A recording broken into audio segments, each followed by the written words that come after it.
बिस्मिल्लाहिर्रहमानिर्रहीम।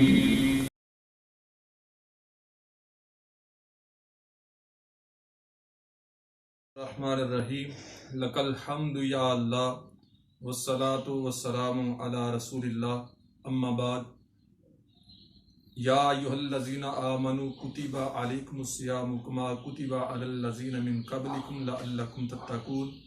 सदक़ल्लाहुल अज़ीम। क्या ही मुइदा जाँ फ़ज़ा है आमदे रमज़ान का, हर कोई शेदा हुआ है आमदे रमज़ान का।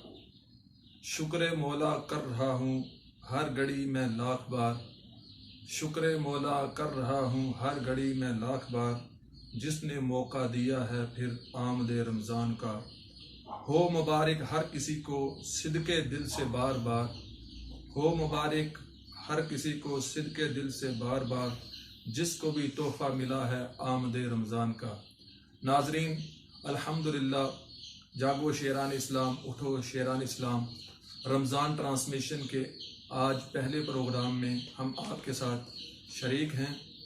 अल्हम्दुलिल्लाह, माह रमज़ान मुबारक अपनी पूरी रहमतों के साथ, बरकतों के साथ, सआदतों के साथ, शराफतों के साथ और करामतों के साथ शुरू हो चुका है।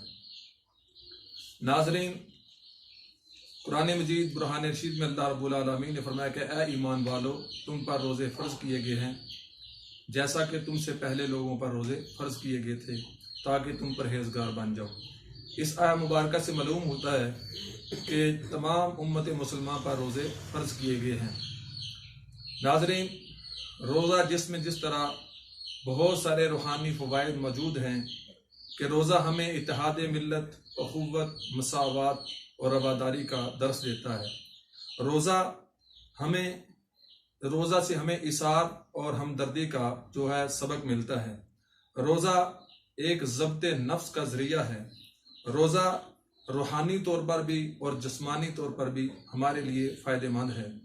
और रोज़े की वजह से एक मुसलमान में जो पाबंदी वक्त और तकवा और तहारत की सिफ़त पैदा हो जाती है।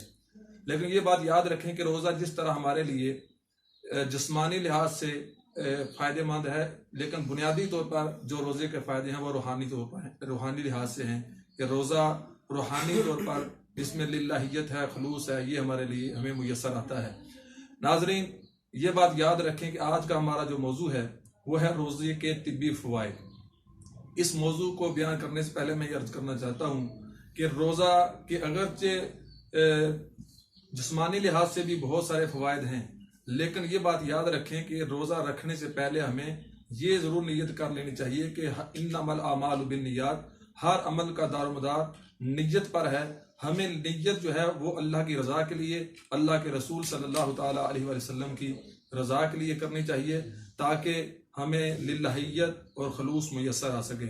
आज के प्रोग्राम में अल्हम्दुलिल्लाह हमारे पास दो स्कॉलर्स जो हैं, हज़रत अल्लामा मौलाना हबीब जलाली साहब, आप भी तशरीफ़ फरमा हैं, इंतहाई अच्छे आलिम दीन हैं, शोबा दरस व तदरीस से वाबस्ता हैं, जामिया जलालिया रिजविया मज़हरुल इस्लाम के फारग तहसील हैं। और आपके साथ साथ हज़रत अल्लामा मौलाना मुबशर इकबाल दानिश साहब, आप भी तशरीफ़ फरमा हैं। मैं दोनों अपने मेहमानों का शुक्रिया अदा करता हूँ और दोनों मेहमानों को खुश आमदीद कहता हूँ। सबसे पहले आज के इस मौजू के लिहाज से जो गुफ्तगू शुरू करते हैं अल्लामा हबीब जलाली साहब से, कि अल्लामा साहब देखें कि आज जिस दौर से हम गुजर रहे हैं, बहुत सारे लोग ऐसे हैं कि पूरा साल वो सही सेहतमंद होते हैं, तंदुरुस्त होते हैं, जो ही रमज़ान मुबारक आता है तो वो बीमार हो जाते हैं और अपनी बीमारी का या उनको ये खदशा लाहिक होता है कि पता नहीं हम रोज़े रखेंगे तो कमज़ोर हो जाएंगे।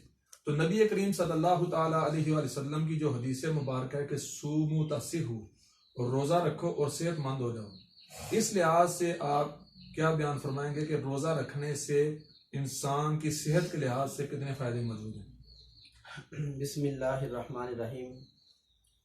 अल्हम्दुलिल्लाहि रब्बिल आलमीन वल आक़िबतु लिल मुत्तक़ीन वस्सलातु वस्सलामु अला रसूलिल करीम। अम्मा बअद फ़अऊज़ु बिल्लाहि मिनश शैतानिर रजीम। बिस्मिल्लाहिर्रहमानिर्रहीम। सबसे पहले तो मैं अपने बरादर अकबर हज़रत अल्लामा मौलाना मुफ्ती मोहम्मद नौमान आसवी साहिब अताल उम्रा, आपका मैं शुक्रगुजार हूँ। रब्बे जलाल आपको इस पे अजर अज़ीम अता फरमाए कि आपने इस नेकी के काम में मुझ जैसे बंदा नचीज़ को याद फरमाया। यकीनन नबी पाक सल्लल्लाहु अलैहि वसल्लम का ये जो फरमान है, सूमू तसिहु, कि रोज़ा रखो सेहत पा जाओगे, ये आका अलैहिस्सलाम का फरमान है और इसके ऊपर हमारा ईमान है। हम शायद एक काम खुद अपने तजर्बे से या आंखों से देखते तो शायद उतना यकीन ना होता जितना हमें एज ए मोमिन नबी पाक सल्लल्लाहु अलैहि वसल्लम के फरामीन के ऊपर यकीन है और पुख्ता ईमान है कि आपके जो भी फरमूदात हैं जितने भी, उसके अंदर कोई कमी नहीं है, नकस नहीं है, बल्कि फ़ायदा ही फ़ायदा है। रही बात यह कि सूम तसिहु, कि तुम रोज़ा रखो और सेहत पा जाओगे, तो इसके अंदर वाज़े तौर पे ये मौजूद है कि इसका ताल्लुक सिर्फ ज़माना हाल के साथ नहीं बल्कि इस्तिक़बाल के साथ भी है। कि अगर तुम एक बंदा फ़िलहाल उस वक़्त तंदुरुस्त नज़र आ रहा है बज़ाहिर, लेकिन हो सकता है कि उसके जिस्म के अंदर कोई ऐसी बीमारी हो जो एक अभी उसकी इब्तदा हो, लेकिन उसका इंसान को इल्म नहीं है, और हो सकता है कि उसके अंदर कुछ बहुत सारी बीमारियां नई जन्म लेने वाली हो। तो रोज़ा एक ऐसी चीज़ है कि वो सारी बीमारियों की रोकथाम करेगा और मुस्तकबिल के अंदर उसको बहुत सारी बीमारियों से बचा लेगा। अब इसके अंदर मैं ये अर्ज करना चाहता हूँ कि एक डॉक्टर, यूरोपियन डॉक्टर है कैथोलिक, और उसके राय के मुताबिक दुनिया ज़मीन और आसमान के कायनात की जो भी चीज़ है वो रोज़ा रखती है, चाहे वो जमादात नबातात हैं, हैवानात हैं, या वो दरख्त है, कोई भी चीज़ है वो रोज़ा रखती है, वो इस उम्र से गुजरती है, लेकिन बज़ाहिर वो तंदुरुस्त होते हैं, लेकिन रोज़े का अमल वो भी करते हैं, उसके ऊपर भी निखार आ जाता है। दरख्तों को देखें, एक वक्त आता है मौसम खज़ां, उनके जो पत्ते हैं वो झड़ जाते हैं, और उसके राय के मुताबिक ये है कि उसकी जितनी बीमारियां होती हैं वो पत्ते में होती हैं। जब पत्ते झड़ जाते हैं वो रोज़ा रखते हैं, उसके बाद जो है वो जब बहार का मौसम आता है तो नया एक उनके ऊपर बहार आती है, शगुफे आते हैं और फूल आते हैं, और उनको नई जिंदगी और ताजगी मिल जाती है। इसी तरह जानवरों को हम देखें तो ये जो छिपकलियाँ, सांप वगैरह, लिदट वगैरह हैं, ये एक मखसूस वक्त तक जो है वो सामने हमें नजर नहीं आती। सर्दियों का जब मौसम शुरू होता है ये गायब हो जाती हैं, और गर्मी में फिर निकलती हैं जब, तो इनके ऊपर भी एक निखार और नई चमकदार जिल्द आई होती है। तो अगरचे ये बज़ाहिर तंदुरुस्त होते थे, लेकिन फिर भी ये अपना एक रोजे का अमल पूरा करते हैं। इसका मतलब नहीं कि वो बीमार हो गए थे लिहाजा इसलिए उन्होंने वो चुप साध लिया है और वो खाना पीना उन्होंने छोड़ दिया है, बल्कि बज़ाहिर तंदुरुस्त थे, लेकिन मुस्तकबिल के अंदर वो मजीद अपने आप को तंदुरुस्त बनाने के लिए इस रोजे के अमल से गुजरते हैं। इसी तरह डॉक्टर हज़रात जो हैं उनका ये कहना है कि हमारा जो जिस्म है इसके अंदर बहुत सारी ऐसी चीजें होती हैं, मवाद होते हैं जो जहरीले और बीमारियों का बायस बनते हैं, जिसको हम कोलेस्ट्रॉल कह सकते हैं या फैट्स कह सकते हैं। इस तरह की बहुत सारी यूरिक एसिड जैसी चीजें जो हैं वो हमारे जिस्म के अंदर बेतरतीबी से जब हम खाना खाते हैं, फास्ट फूड इस्तेमाल करते हैं, चकनाई वाली चीजें इस्तेमाल करते हैं, तो ये चीजें हमारे जिस्म में पैदा हो जाती हैं। तो अब रोजे का ये फायदा है कि जिस वक्त एक इंसान सहरी खाता है तो सहरी खा के फिर उसके बाद खाना पीना तर्क कर देता है। अब एक वक्त जो गुजरता है वो जितनी सहरी उसने खाई होती है वो तो इस्तेमाल में आती है, एनर्जी जिस्म को जो जरूरत होती है वो पूरा करती है। जब वो खाना हजम हो जाता है अब जिस्म को और एनर्जी की जरूरत है मजीद, तो अब वो क्या आता है कि वो जो चर्बी या इस तरह की चीजें जो हमारे कोलेस्ट्रॉल वगैरह जमा हुई होती है शरीयानों के अंदर, वो अब पिघलना शुरू हो जाती हैं, वो खत्म होना शुरू हो जाती हैं। और यही चीजें थी जो इंसान की बीमारी का बायस बनती थी, इसी हार्ट अटैक वगैरह और जो हमारे ब्लड प्रेशर वगैरह की जो बीमारियां हमें बनती थी ये इन चीजों की वजह से बननी थी। लेकिन रोजे ने क्या किया, एक पूरा महीना जब इंसान खाना खा के वो फिर रोजे का एक प्रोसीजर पूरा कर रहा होता है तो ये चीजें खत्म हो जाती हैं। अब हमारा जिस्म बिल्कुल साफ हो जाता है। और रमजान के बाद आप देखते हैं कि जो रमजान के रोजे रखते हैं उनके चेहरे पे 14वीं के चांद की चमक आ जाती है। और दूसरी तरह इसके अंदर मैं ये हदीस भी साथ ऐड करना चाहता हूँ कि नबी पाक सल्लल्लाहु अलैहि वसल्लम ने फरमाया लिकुल्लि शैइन ज़कातुन, कि हर चीज की एक ज़कात है, व ज़कातुल बदनी अस्सौम, और इंसानी जिस्म की ज़कात क्या है, फरमाया रोजा है। तो ज़कात आप जानते हैं कि ज़कात का मतलब क्या होता है कि जो हमारे माल के अंदर गलती से कोई हराम माल आ गया है तो जब ज़कात देंगे तो अल्लाह तबारक व तआला हमारे माल को पाक व साफ कर देगा, मुस्तकबिल के अंदर उसका फायदा होगा। तो जब हम रोजा रखेंगे तो रोजे का ये फायदा होगा कि जो गंदे जहरीले मादे हमारे जिस्म में आ गए हैं तो इस रोजे से हमारे जिस्म की ज़कात निकल गई, हमारा जिस्म तरोताजा हो गया। लिहाजा जो तंदुरुस्त शख्स है वो रोजा रखेगा तो मुस्तकबिल के अंदर उसको बड़े फायदे हासिल होंगे, शायद जो है वो इसके अलावा किसी और चीज में उसको हासिल नहीं हो सकता। माशाल्लाह। नाज़रीन, देखा कि रोजा रखने के लिहाज से जो जिस्म में बीमारियां होती हैं, उस लिहाज से सूमू तसिहू आक़ाए दो जहां सरवर को मकान सल्लल्लाहु तआला अलैहि वसल्लम ने फरमाया कि रोज़ा रखो और सेहतमंद हो जाओ। इस लिहाज से अल्लामा साहब ने बड़े ही प्यारे अंदाज में बयान फरमाया है। मैं अर्ज करता चलूँ कि ऑक्सफोर्ड यूनिवर्सिटी का एक प्रोफेसर है मोरपाड, वो कहता है कि मैं एक दिन ऑक्सफोर्ड यूनिवर्सिटी का जो शोबा है इस्लामिक रिसर्च सेंटर, उसमें जब मैं मुताला करने गया तो मैं मुताला कर रहा तो मैं हैरान रह गया कि जब मैंने रोज़े के बाब को पढ़ा और मैंने इस हदीस पाक को पढ़ा कि सूमू तसीहू के नबी करीम सल्लल्लाहु अलैहि वसल्लम ने फरमाया है कि रोज़ा रखो और सेहतमंद हो जाओ। तो वो कहता है कि जब मैंने इस हदीस पाक को पढ़ा तो मैं हैरान हुआ, तो मैंने इसके अमली नतायज जो है वो अखज़ करने के लिए मुसलमानों के तरीके पर अमल करना शुरू करते हुए रोज़े रखना शुरू कर दिए। और कहता है कि मुझे मैदे की बीमारी मुझे लाहिक थी और मैदे का जो अल्सर है वो मुझे लाहिक था। तो वो कहता है कि जब मैं रोज़ा रखना शुरू किया तो फिर क्या हुआ कि एक हफ्ते तक मुझे कुछ अफाका महसूस हुआ और उसके बाद जब एक महीना गुजरा तो मैं अल्हम्दुलिल्लाह बिल्कुल ठीक ही नहीं हुआ, बल्कि मैंने अपने जिस्म में एक तगय्युर को महसूस किया।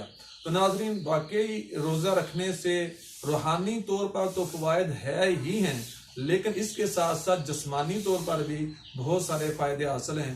अल्लामा साहब, दूसरा आपसे ये अर्ज़ है कि आज हम देखते हैं माशरे में कि कुछ पेरेंट्स भी ऐसे हैं कि हालांकि बच्चे बालिग होते हैं लेकिन वो ये समझते हैं कि अगर हमारा बच्चा रोज़ा रखेगा तो ये कमज़ोर हो जाएगा, और बच्चों का दिल भी कर रहा होता है रोज़ा रखने का। हमने कुछ बच्चे ऐसे देखे तो वो कहते हैं कि हम रखना चाहते हैं लेकिन वालिदैन सुबह उठाते नहीं। वो कहते हैं कि बीमारी है या रोज़ा रखने से आप कमज़ोर हो जाओगे, ये मामला।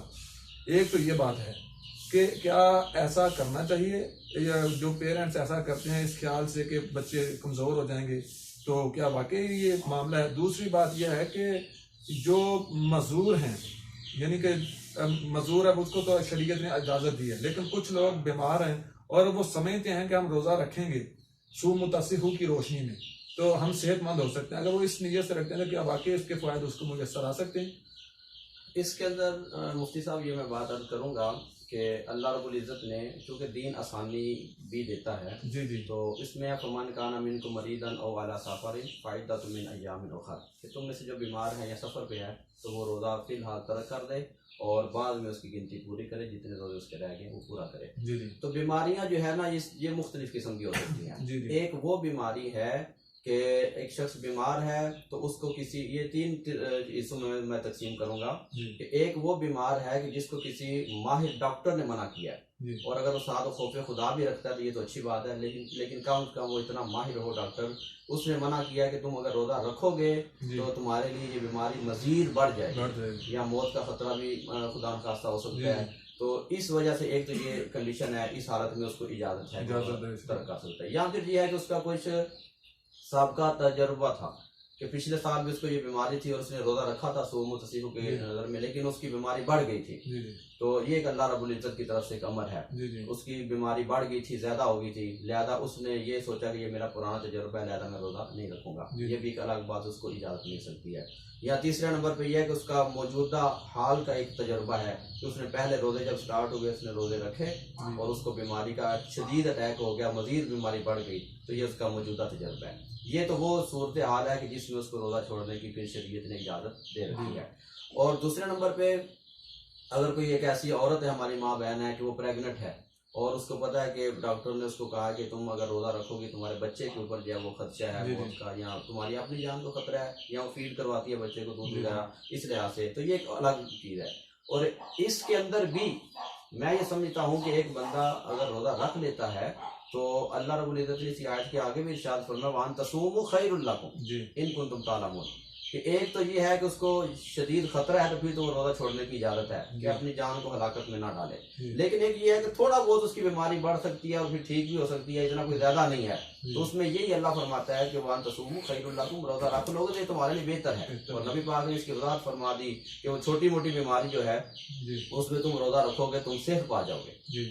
तो बीमारियां ये मुख्तलिफ इसकी कंडीशन हो सकती है। और दूसरे नंबर पे एक वो बीमारी है जिसको हम अपनी ही बीमारी बना लेते हैं। मतलब किसी को नजला जुकाम थोड़ा लग गया, हम कहते हैं जी उसको जुकाम हो सकता है, यार वो रोजा ना रखो तुम वीक हो जाओगे, तो ये कोई बीमारी नहीं है और इस हालत में उसको रोजा छोड़ने की कतई इजाजत नहीं है। और इसमें अगर वालिदैन अपने बच्चों को कहते हैं कि आप जानबूझ के छुड़वाते हैं तो इसमें गुनाहगार वालिदैन होंगे। बिल्कुल वालिदैन भी हैं। और दूसरे नंबर पे अगर बालिग जवान औलाद है और वो नहीं रखते तो वो भी गुनाहगार है, क्योंकि नबी पाक सल्लल्लाहु अलैहि वसल्लम का फरमान है कि अपने वालिदैन की इताअत करो, लेकिन ला ताअता फिल मासिया, अगर वो गुनाह की बात करे तो उसमें उनकी इताअत जरूरी नहीं है, क्योंकि अल्लाह रसूल का हुक्म पहले है, वालिदैन का हुक्म बाद के अंदर है। तो इसलिए अगर वो इस हदीस को जानते हुए फिर भी उनकी इताअत करते हैं तो जाहिर है उसके अंदर भी उनका भी जिम्मेदारी और वो भी गुनाह के अंदर शामिल होंगे। और तीसरे नंबर पे ये है कि इसके अंदर नबी पाक सल्लल्लाहु अलैहि वसल्लम का वाज़ेह फरमान एक और मौजूद है, फरमाया ला शिफा फिल हराम, कि हराम के अंदर शिफा हो ही नहीं सकती। अब एक बंदा कह रहा है कि तुम रोजा ना रखो, तो मतलब क्या, उसको हराम की दावत दे रहा है। रोजा रखना जायज था, फर्ज था, तो उसको तर्क करना ये हराम है। और रोजे के औकात में जितनी देर में रोजा रखना जरूरी है, उस वक्त में अगर वो कोई चीज खा पी रहा है तो गोया वो हराम कर रहा है। तो अगर वो इस नीयत से खा रहा है कि मैं ये खाऊंगा तो मुझे शिफा मिल जाएगी, मैं तंदुरुस्त हो जाऊंगा, तो इसके अंदर उसकी ये गलत बयानी है, गलत सोच है उसकी, क्योंकि आका अलैहिस्सलाम ने फरमाया हराम के अंदर है ही शिफा नहीं है, उसके अंदर बिल्कुल हलाकत ही हलाकत है। अगरचे वो खा हलाल चीज रहा है, लेकिन उस वक्त उसके ऊपर खाना वो चूंकि हराम है, उसके ऊपर रोजा रखना मुकल्लफ था, वो तंदुरुस्त है, हल्की फुल्की बीमारी है, और ये वीक होना जो है, कमजोर हो जाना, ये तो उसके वहम गुमान है। बज़ाहिर अगरचे वो कमजोर होगा नजर आएगा, लेकिन अंदर से उसको इतनी ज्यादा शिफा मिल जाएगी कि शायद वो सारी उम्र भी दवाइयां इस्तेमाल करता रहे, तो इतनी उसको शिफा ना मिलती जितना रोजे की हालत में अल्लाह उसको अता करेगा। माशाल्लाह नाज़रीन, इस लिहाज से भी अल्लामा साहब ने बड़े ही अच्छे अंदाज में वजाहत फरमा दी है। इससे अगला हम अपना अल्लामा मुबश्शिर इकबाल दानी साहब से बात शुरू करते हैं, बात आगे मज़ीद बढ़ाते हैं कि अल्लामा साहब देखें कि आज बाज़ नौजवान हमारे पास आते हैं और आके वो कहते हैं कि हमें बहुत सारे वसवसे आते हैं, बुरे ख्यालात आते हैं, जहन जो है वो उल्टे रास्ते पर जो है चलना शुरू कर देता है जब हम सोच रहे होते हैं।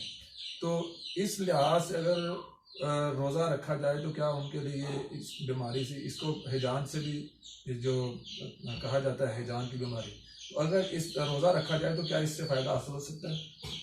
बिस्मिल्लाहिर्रहमानिर्रहीम, नहमदुहु व नुसल्ली व नुसल्लिमु अला रसूलिल करीम, अम्मा बअद, फ़अऊज़ु बिल्लाहि मिनश शैतानिर रजीम, बिस्मिल्लाहिर्रहमानिर्रहीम। सबसे पहले मैं मशकूर हूँ मौलाना नुमान आसिफ साहब का, इन्होंने आज के इस प्रोग्राम में, रोज़े के मुतालिक प्रोग्राम में हमें इससे मदऊ फरमाया।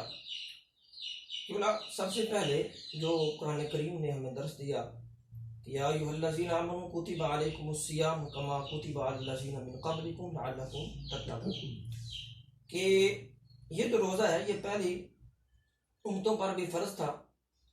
इसकी वजह यह है कि जो बीमारी जो वसवसात है और जिन बीमारियों का, जिन आज़ार का आज हमारे नौजवान शिकार है, वो फहाशी सबसे पहले, कि जिसकी बिना पर आज का नौजवान गुमराही की दलदल में फंस चुका। तो अल्लाह ताला फरमाता है कि ये जो रोजा है लअल्लकुम तत्तकून, तुम्हें परहेजगार बना देगा, कि जब तुम रोजा रखोगे तो तुम्हें उन बुराइयों से, उन बीमारियों से निजात मिलेगी। और हुजूर अलैहिस्सलातु वस्सलाम इरशाद फरमाते हैं खैरुद दवाई अल अज़्म, के सबसे बेहतरीन दवा जो है बंदे की भूख है। जब वो भूखा रहेगा तो हुजूर अलैहिस्सलातु वस्सलाम ने दूसरी हदीस पाक में ये भी इरशाद फरमाया कि तुम भूख के 3 हिस्से करो।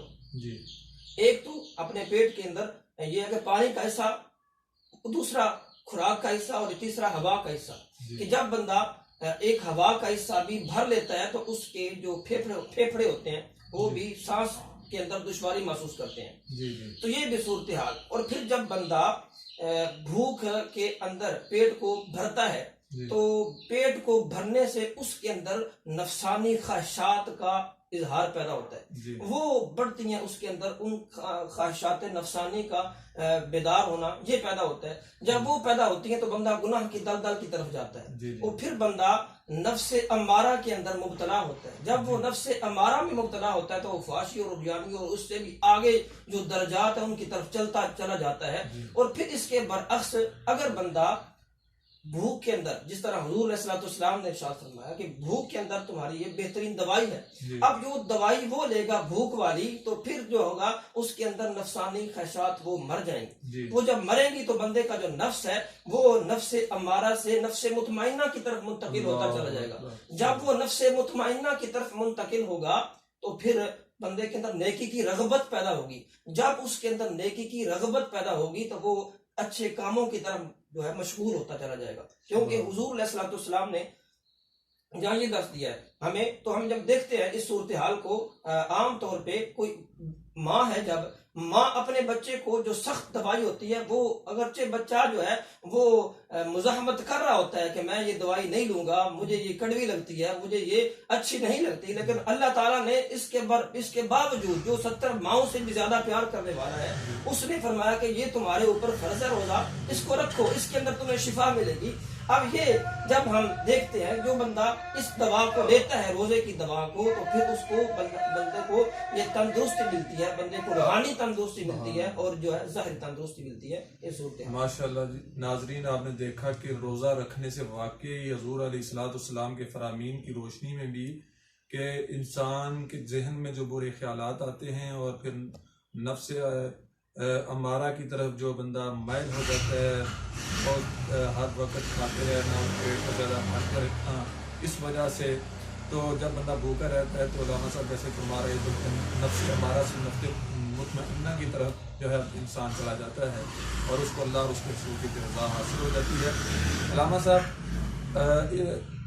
रोज़ा रखने से हमें जो रूहानी तौर पर तो अल्हम्दुलिल्लाह बंदे को लिल्लाहियत, खुलूस, तकवा, परहेजगारी हासिल होते हैं, जिस्मानी तौर पर बंदे को क्या क्या फ़वाइद इसमें हासिल होते हैं? उसके अंदर ये है कि जिस्मानी तौर पे ये बंदे को फ़वाइद हासिल होते हैं जो कि बंदा बीमारियों से महफूज हो जाता है जी। एक तो गुनाह की बीमारी है, बंदा उससे महफूज होता है। सबसे पहले जो बड़ी बीमारी है, बंदा रोजे की बरकत से गुनाह की बीमारी से महफूज होता है। जब अलैहिस्सलाम ने फरमाया कि तुम्हारे भूखे रहने से अगर आप रोजा रखते हो फिर भी अगर बुराई की तरफ काम करते हो फिर तुम्हारा भूखा रहना किसी काम का नहीं, फायदा नहीं देगा। तो अब ये जो सबसे बड़ी बीमारी है गुनाह की, बंदा उस दलदल से निकल के नेकी की तरफ चल पड़ता है तो ये एक बहुत बड़ी बीमारी से शिफा मिलती है। ये सिर्फ रोजे की बरकत से मिलती है। और फिर हमें जो है हुजूर अलैहिस्सलाम ने जो दिन दिया उसके अंदर बरकत बड़ी हैं। जो एक जापानी डॉक्टर है उसको 2016 के अंदर नोबेल प्राइज दिया गया। उसको जब नोबेल प्राइज दिया गया तो उससे पूछा कि तुमने कौन सा ऐसा काम किया है कि जिसकी बिना पर तुम्हें ये नोबेल प्राइज दिया जा रहा है। तो उसने कहा कि मैंने कैंसर का इलाज तजवीज किया है। उसने कहा इलाज तजवीज किया है, मेडिसिन। ने कहा मैंने सिर्फ एक एहतियात तजवीज किया है। एहतियात जो कैंसर के अंदर रुकावट पैदा करती है, बंदे को रुकावट यानी कैंसर से बचाती है, मैंने वो इलाज पैदा तैयार किया और रिसर्च किया उसके ऊपर। साइंसदान को जब पूछा गया कि वो कौन सी चीज है जो तूने रिसर्च की है और सामने लोगों के वो रखी है, वो क्या है, तो उसने बताया कि मैंने ये किया है इलाज तजवीज कैंसर का कि अगर बंदा दिन के अंदर 8 से 10 घंटे भूखा रहता है तो उसको कैंसर की बीमारी जो है वो उसको कंट्रोल होता है। उसने कहा कि ये कितने दिन तक भूखा रहे तो बंदा, उसने कहा अगर बंदा साल के अंदर 20 से 25 दिन तक भूखा रहे तो बंदे को कैंसर जो है वो नहीं होता। अब ये सूरत हाल है कि एक तरफ कुफ्र है, वो ये मान रहा है। हमें तो हुजूर अलैहिस्सलाम ने रिसर्च में और गुमराह होने से भी बचाया कि हम अगर उस तरफ पढ़े हो सकते हैं भड़क जाते। साइंस थोड़ी जो है वो बंदे को गुमराह करती है और इस तरह की जो है वो रग़बत पैदा करती है। अगर ये तो हमें हुजूर अलैहिस्सलाम जो मुहसिन कायनात हैं उनने ये मेहरबानी फरमाई कि हमें इस तरफ गुमराही से बचाया कि रोजे की तरफ जाओगे तो ये तुम्हें ज़ाहिरी तौर पर शिफा मिलेगी। और फिर इसके साथ साथ ये भी कि बंदा जो माँ है, माँ वो जिसको औलाद नहीं होती, औलाद जिस माँ को नहीं होती, वो भी अगर रोजा रखना शुरू कर देती है तो अल्लाह ताला उसको साहिब औलाद फरमा देता है। इस तरह इसके अंदर इस लिहाज से भी। और फिर शुगर के मरीजों पर जब जो है तजर्बा किया गया, ये इस लिहाज से तजर्बा जब किया गया फायदे कितना है इसके, शुगर का मरीज जिसको एक बहुत बड़ी बीमारी समझा जाता है, उस पर जब तजर्बा किया गया कि 30 दिन उसको भूखा रखा गया और वक्त पे खाना दिया गया और भूख के अंदर उसकी कसरत की गई, जब ज्यादती की गई भूख के अंदर, जब 30वें दिन उसका टेस्ट किया गया तो उसकी शुगर कंट्रोल हो चुकी है। तो ये है हमारे दीन की बरकत और ये भी रोजे के फवायद है। और फिर जो काफिर है, एक काफिर उसने देखा कि मुसलमान जो है उनकी इबादत को देखा, तो वो तो नमाज पढ़ रहा था, उन्होंने कहा कि इस तरह अगर बंदा दिन में 5 मरतबा प्रैक्टिस कर ले बंदा बीमार नहीं होता। जी जी। हमारे दीन की बरकत इतनी है और हमारे इस्लाम की बरकत। उसने कहा इस तरह जिस तरह ये बंदा प्रैक्टिस कर रहा है, वो तो नमाज पढ़ रहा था अल्लाह ताला के सामने सर भाई सुजूद हो रहा था, अब उसने कहा कि इस तरह बंदा दिन में 5 मरतबा अगर प्रैक्टिस करता है तो बंदे को जो है वो बीमारियां नहीं लगती। ने कहा वो प्रैक्टिस नहीं है, वो हमारी नमाज है। तो ये जिसकी बरकत से हमें ये सारी फवायद और सारी बरकत मुयस्सर आती हैं अल्लाह ताला। सुभान अल्लाह।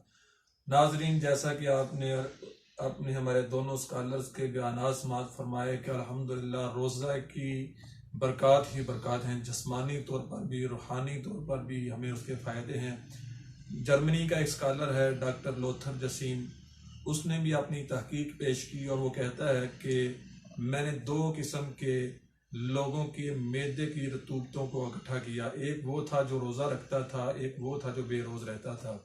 तो वो कहता है कि मैंने जब उनकी रतूबतों को इकट्ठा करके उनका एनालिसिस किया, मैंने उसकी प्रैक्टिकली तौर पर लेबॉर्ट्री में उसको चेक किया, तो जिस शख्स के जो इंसान रोज़ा रखता था उसके मैदे की रतूबतें ऐसी थीं कि वो हर किस्म की बीमारी का मुकाबला कर सकती थी, लेकिन जो बेरोज़ रहता था उसके मैदे में ऐसी रतूबतें थी जो बीमारियों का मुकाबला नहीं कर सकती थी। और आखिर में वो यहाँ लिखता है, कहता है कि अगर मुसलमानों को इनके नबी अलैहिस्सलाम और कोई भी इबादत ना देखे जाते, ये जो इबादत है रोज़ा, ये भी इनके लिए बहुत बड़ी इबादत है और बहुत इनके लिए काफ़ी है, इसमें बहुत सारे फ़वायद मौजूद हैं।